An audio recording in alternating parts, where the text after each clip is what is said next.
ഒരു കിഴക്കിൻ്റെ പശ്ചാത്തലത്തിൽ ഒരു കിഴക്കൻ അച്ചായൻ്റെ കഥയാണ് തോപ്പിൽ ജോപ്പനിലൂടെ പറയാൻ ശ്രമിക്കുന്നത്. ധാരാളം അച്ചായൻ കഥാപാത്രങ്ങൾ അനശ്വരമാക്കിയിട്ടുള്ള നടനാണ് മമ്മൂക്ക. മലയാളികൾക്ക് എക്കാലവും നെഞ്ചിലിട്ടിട്ടുള്ള കഥാപാത്രങ്ങളാണ് അവയൊക്കെ. അതുപോലെ തന്നെ ആളുകൾ സ്വീകരിച്ചേക്കാവുന്ന ഒരു സിനിമയാണ് തോപ്പിൽ ജോപ്പനും. കാരണം കഥാഗതി കൊണ്ടും കഥ കൊണ്ടും കഥാസന്ദർഭങ്ങൾ കൊണ്ടും വ്യത്യസ്തമാണെങ്കിലും ജോപ്പൻ ഒരുപാട് ആളുകളെ രസിപ്പിക്കുന്ന കഥാപാത്രം തന്നെയാണ്. പിന്നെ നല്ല പാട്ടുകളുണ്ട്, കൊച്ചു കൊച്ചു ഹീറോയിസങ്ങളുണ്ട്. മൊത്തത്തിൽ ഒരു എൻ്റർടൈനറാണ് ഈ സിനിമ കൊണ്ട് ഞങ്ങൾ ഉദ്ദേശിക്കുന്നത്. നമ്മുടെ ഓർഡിനറി മധുരനാരങ്ങ മുതലായ സിനിമകളിലൂടെ ശ്രദ്ധേയനായ നിഷാദ് കോയയുടേതാണ് സ്ക്രിപ്റ്റ്.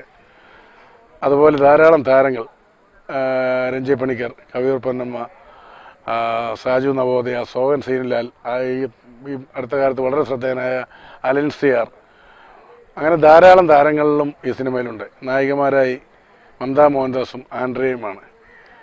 എനിക്കെന്നും നല്ല പാട്ടുകൾ തന്നിട്ടുള്ള വിദ്യാസാഗറിൻ്റെ 5 നല്ല പാട്ടുകളും ഈ സിനിമയിലുണ്ട്. തീർച്ചയായിട്ടും എല്ലാത്തരം പ്രേക്ഷകർക്കും ഇഷ്ടപ്പെടുന്ന ഒരു മമ്മൂക്ക ചിത്രം തന്നെയായിരിക്കും തോപ്പിൽ ജോപ്പൻ. നിങ്ങളെല്ലാവരും ഈ സിനിമ തിയേറ്ററിൽ പോയി കാണണം.